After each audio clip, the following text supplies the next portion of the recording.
So one of the things that baristas do a lot of times is try to dial in and chase flavors that aren't actually there. But if you cup before you pull as espresso, you know exactly what's in the coffee.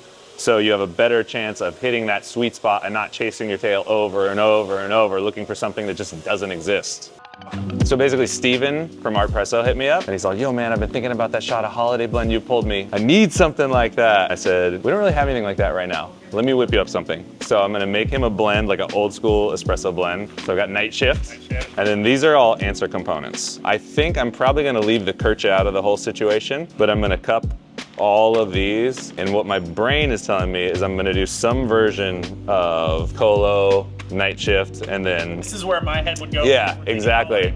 I don't want acidity, I want chocolatey, peanut buttery, molassesy. This happens a lot where people have two different kinds of bowls for cupping. So you gotta go through, make sure you get all the same ones, because they might be different sizes. What's the point of putting them in a tray? It's just a visual. What does the visual tell you? So you can get a visual assessment of the roast level. You can get a visual assessment of how even the coffee is, assuming it's a washed coffee. You know, natural is always gonna have some sort of gradation on there. But you can tell a lot just from looking at the coffee. It's also nice to, if you're a chewer, I'm a chewer, Jared's a chewer too. Reach in, grab a bean, and chomp on it. So we're tasting these for espresso, but even if you only plan on making these as espresso, cupping them is great because it gives you a sense of the full range of flavors that are in the coffee. So one of the things that baristas do a lot of times is try to dial in and chase flavors that aren't actually there. But if you cup before you pull as espresso, you know exactly what's in the coffee.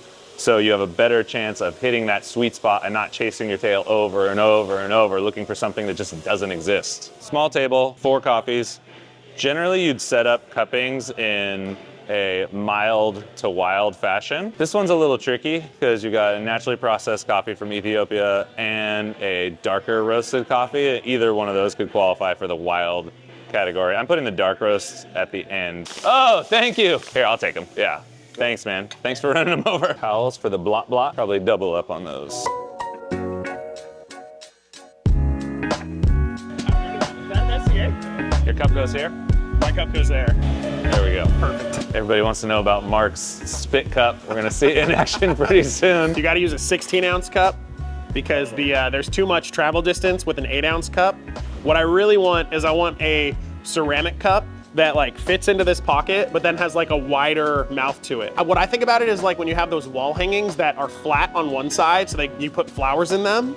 It's kind of like a wall vase that you like hang from the wall, but then it slides in here and then you can just like wider mouth so it has a place to go, you know? If you're a ceramic maker and you wanna help me out, you know, holler at me.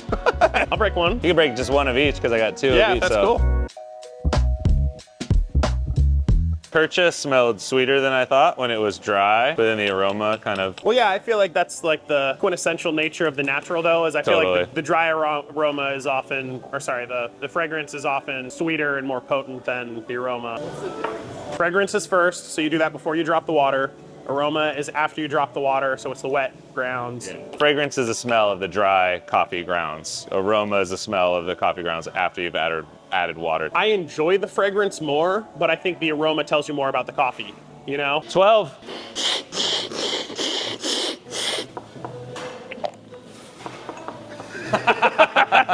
Gonna do a little on the fly blending.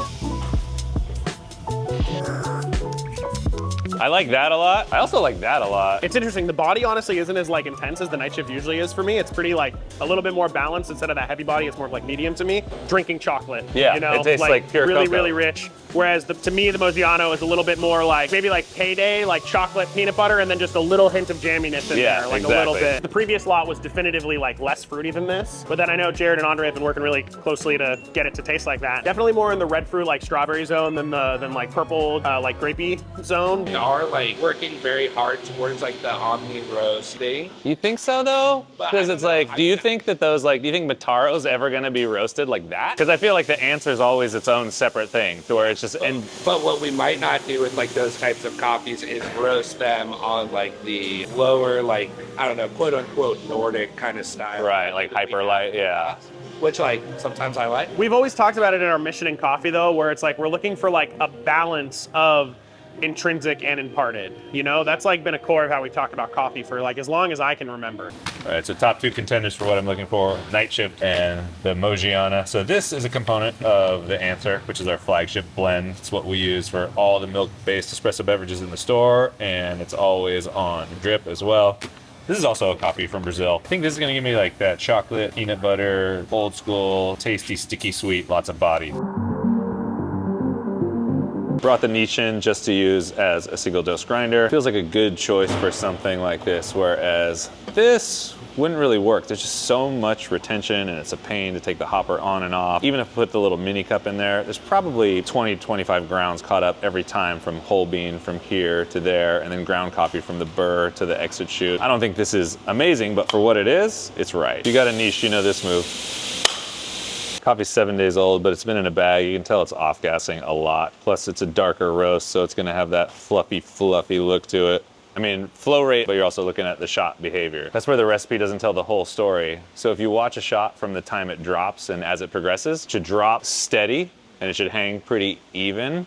And then it'll slowly gain speed. And then maybe at the end of the shot, you'll have some excessive movement. Yeah. But if you put the portafilter in, hit it, and then let's say it drops slow, but it just looks kind of watery, or it's kind of got a lot of movement right out of the gate, it might be an indication that you have a channel in it somewhere. Yeah. I won't taste anything till I get something that looks visually appealing, because you don't want to blow out your palate. So the first shot was 20 grams out at 37 seconds. Now I'm at 35 grams out at 26 seconds. That feels appropriate. Smaller shot, but that's kind of what I want to do. I don't want to take a super dark roasted coffee and pump it to like 40 plus grams. It's just not, it's going to over extract. Because when you're roasting coffee, you're essentially setting up its solubility. So the darker roasted the coffee, the more easily soluble in water. Darker roasted coffee is gonna over extract earlier than a much lighter roasted coffee. So if you're doing like a super light roast on espresso, I'd probably have a lot finer grind, maybe hotter water, and then it wouldn't be odd to have a much more voluminous extraction. So I think I'll taste the next one.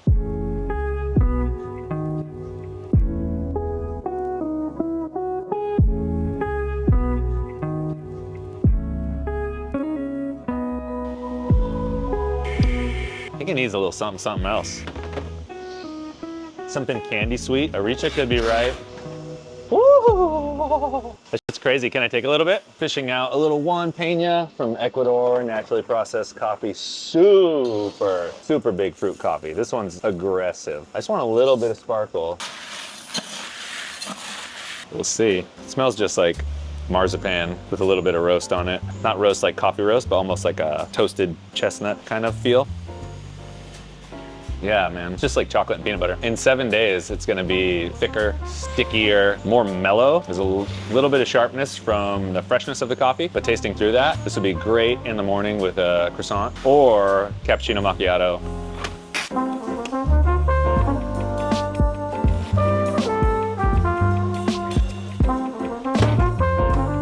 It's 1 gallon, yep. Yeah. This is my tattoo shop section. We have Nephew Tattoo. We have Matt Henning in New York. Who's that guy? That is Trash Panda.